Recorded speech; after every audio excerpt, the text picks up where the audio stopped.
வீடியோல எந்த விஷயத்தை பற்றி பேச போகிறோம், யாரை பற்றி பேச போகிறோம் அப்படின்னு சொல்லி கேட்டோம் அப்படின்னா, அதிமுக, பாமக இந்த கட்சிகள்லாம் தொடர்ந்து பார்த்தோம் அப்படின்னா மதிமுகவின் உட்கட்சி பூசல் அப்படின்றது பெரிய அளவில் வெடிச்சிருக்கு அப்படின்னே சொல்லலாம். ஸோ கட்சியினுடைய முதன்மை செயலாளர் பதவியிலிருந்து பார்த்தோம் அப்படின்னா மதிமுகவுடைய ஒரே ஒரு எம்பியாக இருக்கக்கூடிய துரை வைகோவும் விலகி இருக்கிறது அந்த கட்சியை ரொம்ப பெரிய பரபரப்பு அப்படின்றத ஏற்படுத்தியிருக்கு அப்படின்னே சொல்லலாம். ஸோ எதுக்காக விலகுனா, நான் எப்படி அரசியலுக்குள்ள வந்தேன் அப்படின்ற மாதிரி துரை வைகோ சார்பில் பார்த்தோம் அப்படின்னா கிட்டத்தட்ட பல பக்கங்கள் கொண்ட அறிக்கை அப்படின்றது வெளியிடப்பட்டிருக்கு அப்படின்னு தான் சொல்லணும். அட் த சேம் டைம்ல வந்துட்டு பார்த்தோம் அப்படின்னா துரை வைகோக்கும் மல்லை சத்யாவுக்கும் இடையில இருக்கக்கூடிய பனிப்போர் தான் துரை வைகோனுடைய விலகலுக்கு காரணம் அப்படின்னு சொல்றாங்க. ஸோ யார் இந்த மல்லை சத்யா, அதை தாண்டி அவங்களுக்குள்ள அப்படி என்னதான் பிரச்சனை, சொந்த மகனா மல்லை சத்யாவா அப்படின்னு சொல்லி முடிவெடுக்க முடியாம வைகோ திணறதுங்க அப்படின்ற மாதிரி பல விஷயங்கள் தான் இந்த வீடியோ நம்ம பேச போறோம். அதுக்கு முன்னாடி நம்ம சேனலுக்கு நீங்க புதுசா வந்திருந்தீங்க அப்படின்னா இதே மாதிரி அப்பப்போ அப்டேட்டா போயிட்டு இருக்க விஷயங்கள் இருக்கு இல்லையா, அது கரண்ட் அஃபேர்ஸா இருந்தாலும் சரி, பாலிடிக்ஸா இருந்தாலும் சரி, ஸ்போர்ட்ஸா இருந்தாலும் சரி, அப்பப்போ அப்டேட்டா போயிட்டு இருக்க விஷயங்களை நீங்க தொடர்ந்து தெரிஞ்சுக்கணும் அப்படின்னு ஆசைப்பட்டீங்கன்னா மறக்காம சேனலை ஃபாலோ சப்ஸ்கிரைப் பண்ணிக்கங்க. ஸோ வைகோவினுடைய வலது கரம் அப்படின்னு சொல்லிட்டு அரசியல் வட்டாரங்களில் பேசப்படக்கூடியவர் தான் மல்லை சத்யா அப்படின்னே சொல்லலாம். மதிமுகவில் 1 இல்லை 2 கிட்டத்தட்ட 32 வருஷங்களா வந்துட்டு செயல்பட்டுக்கிட்டு இருக்கக்கூடிய ஒருத்தர் அப்படின்னு சொல்லப்படுது. அது மட்டும் இல்லாமல் வைகோவுக்கு ரொம்ப ரொம்ப ரொம்ப க்ளோஸ். இன்னும் சொல்ல போனோம்னா வைகோவினுடைய நிழல் மாறி அப்படின்னு சொல்றாங்க. ஸோ துரை வைகோவுக்கு முன் மல்லை சத்யா, துரை வைகோவுக்கு பின் மல்லை சத்யா அப்படின்னு சொல்லி தான் பேசணும். ஏன்னா கட்சிக்குள்ள வர்றதுக்கு முன்னாடி அப்படின்னே சொல்லலாம். ஸோ துரை வைகோவை பொறுத்த வரைக்குமே அவர் வெளியிட்டு இருக்கக்கூடிய அறிக்கையில் என்ன சொல்றாரு அப்படின்னு சொல்லி பார்த்தோம்னா, நான் வந்துட்டு அரசியலுக்கு வரணும் அப்படின்ற ஈடுபாட்டோடலாம் வர கிடையாது. நான் கனடாவில் என்னுடைய குழந்தைகளுடைய ஸ்டடீஸ்க்காக பார்த்தேன் அப்படின்னா நான் அங்கே டைம் ஸ்பெண்ட் பண்ணிட்டு இருந்தேன். திடீர்னு வந்துட்டு தலைவருக்கு உடல்நலம் அப்படின்றதெல்லாம் சரியில்லாமல் போச்சு. ஸோ அவருக்கு ஹார்ட் ஆப்ரேஷன்லாம் பண்ண வேண்டிய சுச்சுவேஷன் அப்படின்றது வந்துச்சு. அப்போ அப்படி ஹார்ட் ஆப்ரேஷன் பண்ணும்போது டாக்டர்ஸ்லாம் பார்த்தோம் அப்படின்னா அவர் ரொம்ப தூரம் வந்துட்டு பயணம் செய்யக்கூடாது, ரொம்ப தூரம் கத்தி பேசக்கூடாது அப்படின்ற மாதிரியான விஷயங்கள்லாம் சொன்னாங்க.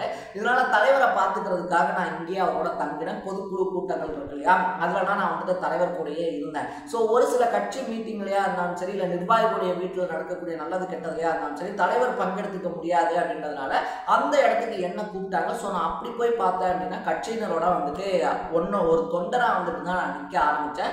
ஒரு காலகட்டத்துக்கு அப்புறமா கட்சியில் இருக்கக்கூடிய தொண்டர்கள் இருக்காங்க இல்லையா, அவங்க நீங்கள் அரசியலுக்கு வரணும் அப்படின்னு சொல்லி என்னை கூப்பிட்டதுக்கு அப்புறமா தான் நான் அரசியல் அப்படின்றதுக்கே வந்தேன். 2021 தொகுதியில் எலெக்ஷனில் பார்த்தோம் அப்படின்னா சாத்தூர் தொகுதியில் போட்டியிடுறதுக்கான வாய்ப்பு அப்படின்றது எனக்கு கிடைச்சோம். அந்த வாய்ப்பை நான் எடுத்துக்காக மாவட்ட செயலாளர் ஒருத்தருக்கு தான் கொடுத்தேன். அதுக்கப்புறமா திருச்சி தொகுதியில் நீங்கள் தான் நிற்கணும் அப்படின்னு சொல்லிட்டு 100 விழுக்காடு தொண்டர்களும் என்னை வற்புறுத்தி கேட்டதுனால தான் நான் நின்னேன். அப்படி நின்று ஜெயிச்ச பதவியும் மக்களுக்காக முழுசாக நான் ஈடுபாடு காட்டிக்கிட்டு தான் இருக்கேன். ஸோ நான் வந்துட்டு எனக்கு பதவி வேணும் அப்படின்றதுக்காக வர கிடையாது. கழகத்தினுடைய தலைவராக இருக்கக்கூடிய வைகோவுடைய நலனுக்காக தான் நான் வந்துட்டு கட்சிக்குள்ள வந்தேன். பட் கடந்த ஒரு 4 வருஷமாய் வந்துட்டு பார்த்தோம் அப்படின்னா நான் வந்துட்டு கழகத்தினுடைய முதன்மை செயலாளராக நியமிக்கப்பட்டது பிடிக்காம ஒருத்தர் தொடர்ந்து கட்சிக்கு அவப்பெயரை ஏற்படுத்திக்கிட்டு இருக்காரு. துரை வைகோ இருக்கார் இல்லையா, வைகோனுடைய முதுகில் வந்துட்டு குத்திக்கிட்டு இருக்காரு.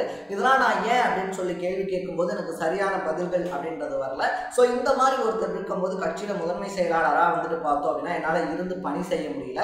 அதனால நாளைக்கு நடக்கக்கூடிய நிர்வாக குழு அப்படின்றத நான் பங்கெடுத்துக்குவேன். பட் அதை தாண்டி வந்துட்டு பார்த்தோம் அப்படின்னா வேற எந்த முக்கியமான மீட்டிங்லையும் பொதுக்குழுலையும் நான் வந்துட்டு பங்கெடுத்துக்க மாட்டேன். திருச்சி மக்கள் தேர்ந்தெடுத்தாங்க அப்படின்ற அடிப்படையில் என்னுடைய பதவிக்காலம் முடிகிற வரைக்கும் பார்த்தோம் அப்படின்னா ஒரு நல்ல எம்பியா மக்களுக்கு பணி செய்வேன் அப்படின்னு சொல்லிட்டு கட்சியினுடைய முதன்மை செயலாளர் பதவியில அதிரடியா விலகியிருக்காரு அப்படின்னு சொல்லலாம். இது வந்துட்டு வைகோ உட்பட மதிமுகவினர் பலருக்குமே வந்துட்டு அதிர்ச்சியை ஏற்படுத்தியிருக்கு அப்படின்னு சொல்லலாம். ஸோ இதுக்கான முக்கியமான காரணம் என்ன அப்படின்னு சொல்லி பார்த்தோம் அப்படின்னா துரை வைகோ வந்துட்டு கட்சிக்குள்ள வந்ததுக்கு அப்புறமா நிறைய மூத்த நிர்வாகிகள் கட்சியை விட்டு விலகினாங்க அப்படின்னு தான் சொல்லணும். இன்னும் சொல்ல போனோம் அப்படின்னா வைகோவே திமுகல இருந்து விலகி மதிமுக அப்படின்னு சொல்லிட்டு கட்சி ஆரம்பிச்சதுக்கு முக்கியமான காரணம் வாரிசு அரசியல் அப்படின்னு சொல்லலாம். ஏன்னா அன்னைக்கு இருந்த காலகட்டத்தில் திமுகவில் பார்த்தோம் அப்படின்னா கலைஞருக்கு அப்புறமா அதுக்கு அடுத்த வாரிசு, திமுகவுடைய அடுத்த வாரிசு அப்படின்ற மாதிரியான போட்டிகளில் வைகோவும் இருந்தாரு அப்படின்னே சொல்லலாம். ஸோ அப்படிப்பட்ட ஒரு சுச்சுவேஷனில் வந்துட்டு பார்த்தோம் அப்படின்னா ஸ்டாலினுக்கு வந்துட்டு பார்த்தோம் அப்படின்னா முக்கியத்துவம் அப்படின்றது அதிக அளவில் கொடுக்கப்படுது, முக்கியமான பதவிகள் கொடுக்கப்படுது அப்படின்ற ஒரு அதிருப்தியில தான் வந்துட்டு பார்த்தோம்னா மதிமுகவுடைய பொதுச் செயலாளராக இருக்கக்கூடிய வைகோ தனியாக பிரிந்து வந்து கட்சி அப்படின்றத ஆரம்பிச்சாரு. பட் அதுவே அவர் பையனுக்கு அப்படின்னு சொல்லி வரும்போது பார்த்தோம்னா இது வந்துட்டு தொண்டர்களுடைய முடிவு, நான் வந்துட்டு என் பையனை தலைவராக இருக்கணும்லாம் சொல்லி துணிக்கல, தொண்டர்கள் எடுத்த முடிவு அப்படின்ற மாதிரி மறுப்பலான பல காரணங்கள் அப்படின்றத சொல்லியிருந்தாரு அப்படின்னே சொல்லலாம். இதனால துரை வைகோ வந்துட்டு கட்சிக்குள்ள வந்தோடனே வந்துட்டு பலருமே அதை எதிர்த்தாங்க. சொந்த கட்சியில இருந்த மூத்தவர்கள் கூட பார்த்தோம் அப்படின்னா மூத்த அரசியல் நிர்வாகிகள் கூட வந்துட்டு நம்மளுடைய கொள்கை என்ன, இப்போ திருப்புன்னு துரை வைகோவை கொண்டு வரீங்க அப்படின்னு சொல்லிட்டு கட்சியிலேருந்து விலகினாங்க அப்படின்னே சொல்லலாம். ஸோ அப்படிப்பட்ட சீனியர்களில் இப்பயுமே கட்சியில் இருக்கக்கூடிய ஒன் ஆஃப் த சீனியர் மல்லை சத்யா தான் அப்படின்னே சொல்லலாம். ஸோ மல்லை சத்யாவுடைய அந்த ஆதிக்கம், அந்த அரசியல் பாயிண்ட் அப்படின்றது இருக்கு இல்லையா, அந்த பவர் பாயிண்டான ஒரு இடத்துல மல்லை சத்யா இருக்கிறது துரை வைகோவுடைய கண்களுக்கு வந்துட்டு உறுத்துது அப்படின்னு வந்துட்டு சொல்றாங்க. ஸோ இதனால தான் மல்லை சத்யாவை எப்படியாவது ஓரம் கட்டிடணும் அப்படின்னு சொல்லிட்டு துரை வைகோ முழு மூச்சா செயல்படுறாரு. பட் அது வைகோவே வந்துட்டு பார்த்தோம் அப்படின்னா ஒரு பெரிய தடையா இருக்காரு அப்படின்னு வந்துட்டு சொல்லப்படுது. ஏன்னா நம்ம முன்னாடியே சொன்ன மாதிரி மல்லை சத்யா கிட்டத்தட்ட 32 வருஷங்கள் மதிமுகலேயே இயங்கிக்கிட்டு இருந்ததுனால மல்லை சத்யாவை பத்தி நல்லா தெரியும் அப்படின்றதுனால வைகோ மல்லை சத்யாவை முழுக்க முழுக்க நம்புறாரு அப்படின்னே சொல்றாங்க. பட் அட் த சேம் டைம்ல துரை வைகோவை சார்ந்த ஒரு ஆதரவாளர்கள் சொல்றது என்ன அப்படின்னா துரை வைகோக்கு வந்துட்டு மல்லை சத்யா முழுக்க முழுக்க சப்போர்ட் பண்றது கிடையாது.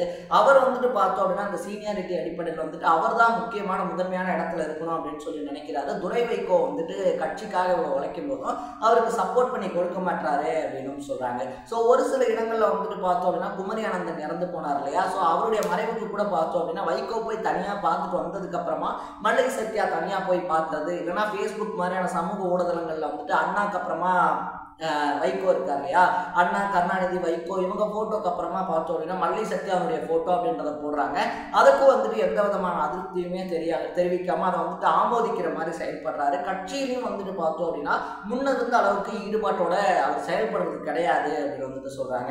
அட் த சேம் டைம்ல மல்லை சத்யா தரப்புல இருந்து என்ன சொல்றாங்க அப்படின்னு பார்த்தோம்னா மல்லை சத்யா எதை செஞ்சாலுமே தப்பு அப்படின்ற சைட்ல தான் துரை வைகோவுடைய ஆதரவாளர்கள் இருக்காங்க இல்லையா, அவங்க பேசுறாங்க. கட்சி நிகழ்ச்சிகள்ல எதேர்த்தமா மல்லை சத்யா சிரிச்சா கூட அது ரொம்ப பெரிய குற்றம் அப்படின்ற மாதிரி வந்துட்டு அவங்க தரப்பு சொல்லப்படுது. இதனால கட்சிக்குள்ள மல்லை சத்யாவை ஓரம் கட்டக்கூடிய படலம் அப்படின்றத தொடங்கியிருக்காங்க அப்படின்னு சொல்றாங்க. ஸோ இப்போ துரை வைகோ இருக்கார் இல்லையா, அவர் எடுத்திருக்கக்கூடிய அதிரடியான முடிவுனால வைகோ முன்னாடி 2 முடிவுகள் அப்படின்றதா இருக்கு. பெத்த மகனுக்காக மல்லை சத்யாவை ஓரம் கட்டுறதா, இல்லை கிட்டத்தட்ட 32 வருஷங்கள் மதிமுகக்காக உழைச்ச மல்லை சத்யாக்காக பெத்த மகனை கைவிடுறதா அப்படின்னு சொல்லக்கூடிய ஒரு கிரிட்டிக்கலான சுச்சுவேஷன்ல நம்ம வைகோ மாட்டிருக்காப்ல அப்படின்னே சொல்லலாம். ஸோ இந்த சுச்சுவேஷன் அப்படின்றது இருக்கு இல்லையா, ஏன்னா இப்ப மதிமுகவை பொறுத்த வரைக்குமே ஒரே ஒரு சிட்டிங் எம்பியா இவர் மட்டும்தான் இருக்காரு நம்ம துரை வைகோ. அட் த சேம் டைம்ல பல வருஷங்களா உரைச்ச நம்ம மல்லை சத்யாவை கைவிட்டுட்டோம் அப்படின்னா என்ன பேசுவாங்க அப்படின்றதும் வைகோவுடைய நெருடலுக்கு ரொம்ப முக்கியமான காரணமா இருக்கு அப்படின்னே சொல்லலாம். ஸோ நீங்க இந்த இஷ்யூவை பத்தி என்ன நினைக்கிறீங்க அப்படின்றத கமெண்ட்ல போட்டு இதே மாதிரி அப்பப்போ அப்டேட்டா போயிட்டு விஷயங்கள், அது கரண்ட் அஃபேர்ஸா இருந்தாலும் சரி, பாலிடிக்ஸா இருந்தாலும் சரி, ஸ்போர்ட்ஸா இருந்தாலும் சரி, அப்பப்போ அப்டேட்டா போயிட்டு விஷயங்களை நீங்க தொடர்ந்து தெரிஞ்சுக்கணும் அப்படின்னு ஆசைப்பட்டீங்கன்னா மறக்காம சேனலை ஃபாலோ பண்ணி சப்ஸ்கிரைப் பண்ணிக்கோங்க. நாளைக்கு இதே மாதிரி இன்ட்ரெஸ்டிங்கான வீடியோட சந்திக்கலாம். டாடா, பை பை.